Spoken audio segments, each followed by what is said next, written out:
This is Hidden Killers with Tony Brueski. The death of Sandra Birchmore wasn't just a tragedy. It was a systematic failure years in the making. A 23-year-old pregnant woman, Sandra, was found dead in her Canton, Massachusetts apartment in 2021. Yeah, that Canton. The official line? Suicide. Case closed. Except now, years later, that ruling has unraveled. Federal prosecutors have indicted former Stoughton police officer Matthew Farwell for her murder, alleging a long-term pattern of grooming, manipulation, and control that began when Sandra was just 15 years old. Under the badge, inside a police mentorship program meant to protect kids like her. But Farwell wasn't the only officer in her orbit. Because could the police in this area fail more people en masse? Others, his twin brother, a school resource officer, even a deputy chief. These are all different people. His brother, a school resource officer, and a deputy chief. More people. It's not all the same person. Those are multiple people, all in the same orbit of passing this girl who, at the age of 15, started in the Police Explorer program, eventually turned into an adult. Matthew started violating her under the age of 18, and then the others just thought, well, we've heard such good reviews. It's insane. This is insane. But this is how these people acted. And only one has charges against them. They've been named in civil suits and post-commission hearings, and while none of them have been criminally charged other than the one, their quiet resignations, expired certifications, and institutional silence speaks volumes. It's a story that goes beyond one predator and begins to look a lot more like a culture of rape.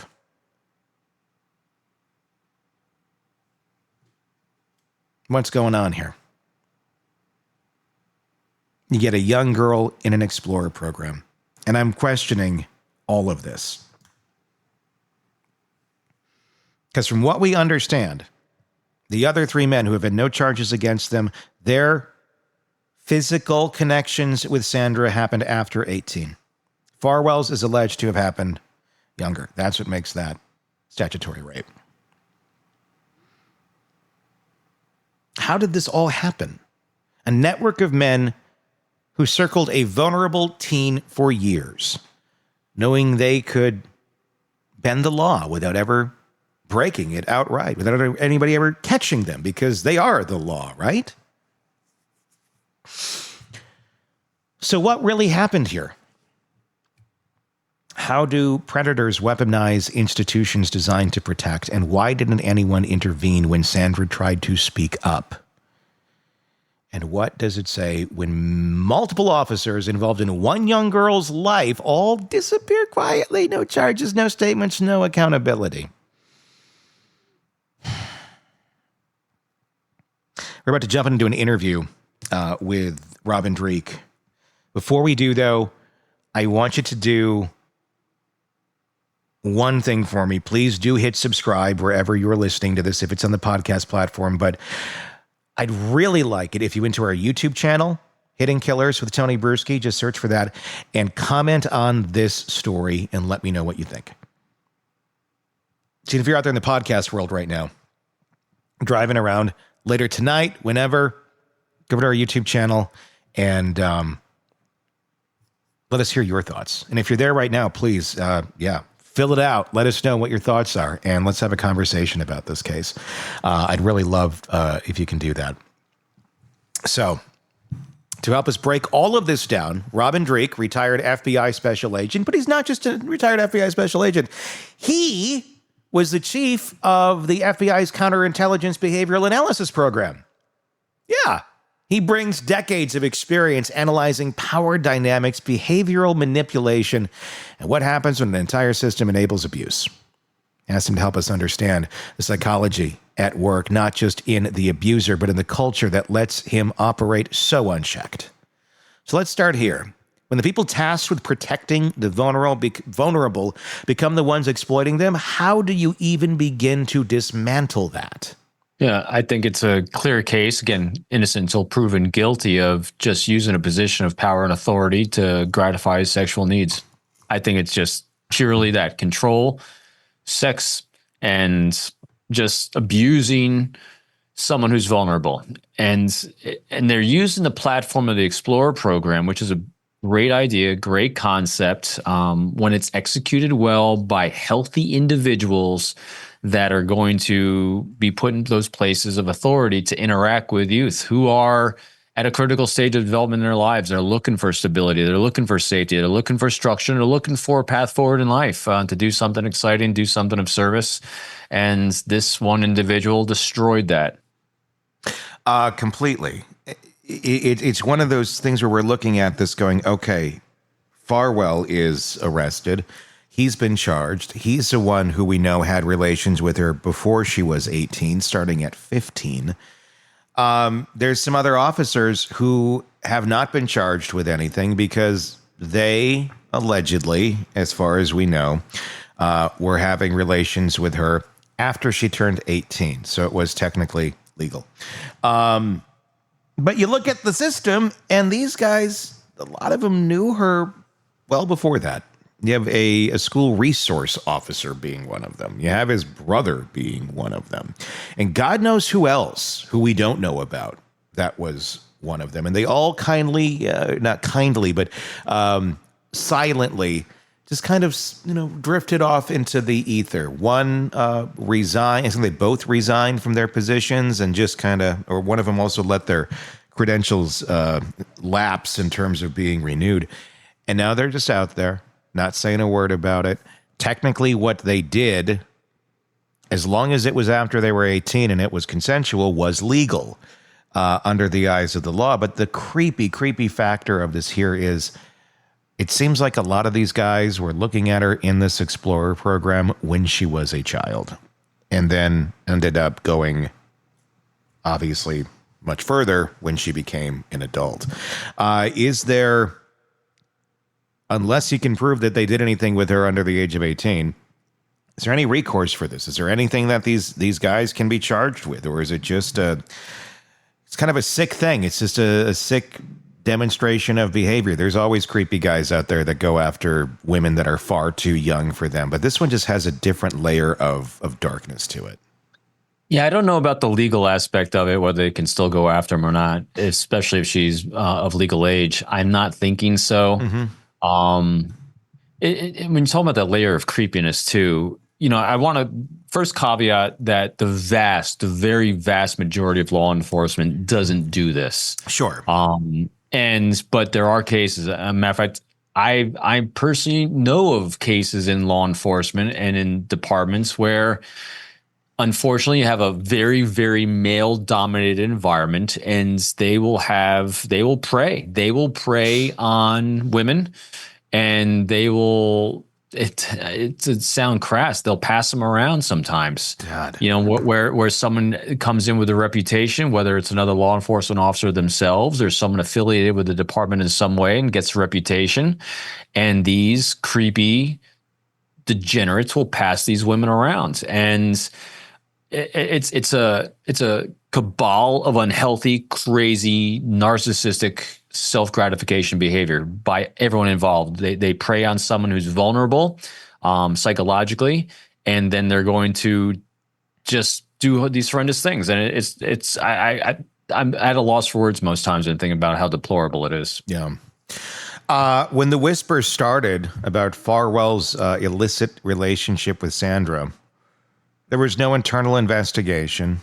Instead, those that were aware, like other officers, quietly blew out the candle. Some left the department, others let certifications lapse. That culture of silence helped bury the case until federal agents intervened years later. Is this something, it's just pure speculation here, but when you have a department that's cool enough to, and I'm not saying cool enough in a good way, I'm saying in their own weird way of thinking, well, we're going to kind of let you pass over here.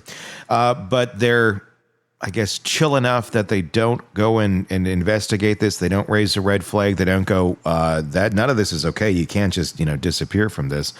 That's a culture. That's not just one person that's trying to slowly slip into the silence. That's other people going, okay, we'll let you pass. What does that say? Does that mean other people could be involved in this that we don't know about? Does that just say, look, I got your back here because you got my back there? I mean, it's obviously there's that solid line of blue that can exist in some departments.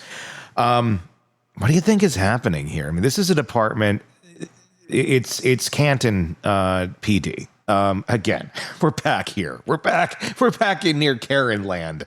Yes. And this is what a lot of people had issues with in the Karen trial. They would look at this. They were trying to even bring some of this evidence into the trial, but they did not, of showing a pattern of bad behavior, of covering things up. And this is not the Karen Reed case. And I think the two stand very differently on their own. But again, we got that culture going on where things kind of, we can do weird things and nobody's going to question us. What are your thoughts on how this is working out over there and what needs to change if it hasn't already? So here's what's going on behaviorally. Anytime we see horrendous, chaotic things, we just got to slow down. We'll break it down behaviorally and take a look. So first, let's go back to motivations of all human beings that are designated Homo sapiens, us. We are genetically and biologically coded to act in our own best interests in terms of our safety, security, and prosperity, according to what we think that is. We're always going to act in terms of our safety. And so if we're looking at people's actions, we always have to then assess and assume that the actions they're taking are actions they're taking that they think from their perspective, from their context, using that deep empathy we talk about. In other words, walk in their shoes. They're acting in their best interest and what they think is going to keep them safe.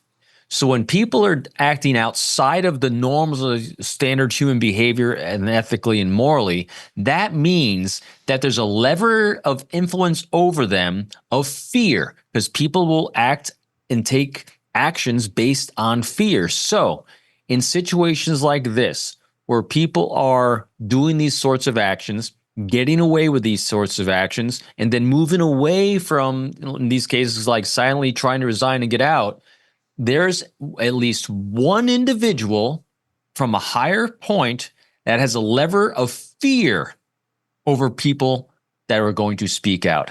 And so anytime I see situations like this, I'm going to start poking and looking and examining who is in a position of influence over everyone else that can use a lever of fear for people underneath. And so that's where I'm looking first. And so it comes down to me. The greatest things you can do in a situation like this is who's leading, because it's that leadership someplace, and it could be a position of title and authority, or it could be just a position of influence because of that personality trait that it puts them in that position that gives them that lever of fear over others. That conversation there lays bare with Robin Dreeke, what most of us already felt in our gut. Sandra Birchmore's death wasn't just the result of one bad cop. It was the product of a broken culture.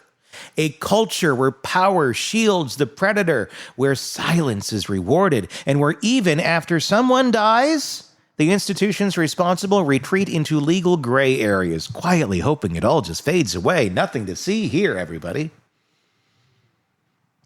Robin's breakdown of fear-based behavioral compliance is especially chilling. When people start acting against their ethical compass, when they ignore abuse or resign rather than speak up, it usually means someone above them is pulling strings with a lever made of fear. Whether that's positional authority or social influence, the effect is the same. Good people go quiet, and predators stay protected.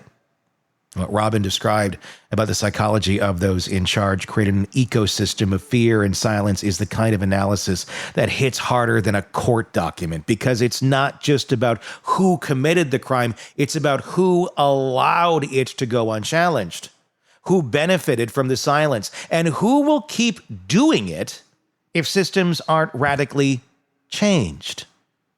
But here's where what sticks with me most. Okay? Sandra Birchmore didn't just fall through the cracks. She was punished. She was pushed by a structure that looked official, looked credible, looked protective, but was quietly rotting underneath. And now that we know, now that we see it for what it is, the question becomes how many other Sandras are out there, still being isolated, still being gaslit, and still passed around under the guise of mentorship. Mentorship doesn't come out of your zipper, assholes. Robin's message is clear. Abuse doesn't thrive in darkness. It thrives in silence. And if we want to stop this cycle, we have to stop looking away. Until next time. Let me know what your thoughts are in that comment section about this case. On YouTube, search Hidden Killers with Tony Brueski. Maybe that's where you are. Maybe that's where you're watching this. Great. Let your voice be heard, please. There's no wrong statements out there. So please do that. And if you want to start commenting on all of our cases, all of our stories before everybody else, you can become a premium subscriber of ours on YouTube. It's all brand new. And then you get access to the videos as we make them. So days, weeks, sometimes ahead of their release, everything we make as we publish and put it out there into the schedule, you get it immediately. So that gives you first dibs at having your voice heard on all of those pieces. So we got a lot out there that we discuss. So please do check that out, and it helps support the channel as well. Let your voice be heard, though. There's no cost for that, no matter what. Looking forward to hearing it. Until next time, for all of us here at True Crime Today and the Hidden Killers podcast, my name is Tony Brueski. We will talk again real soon.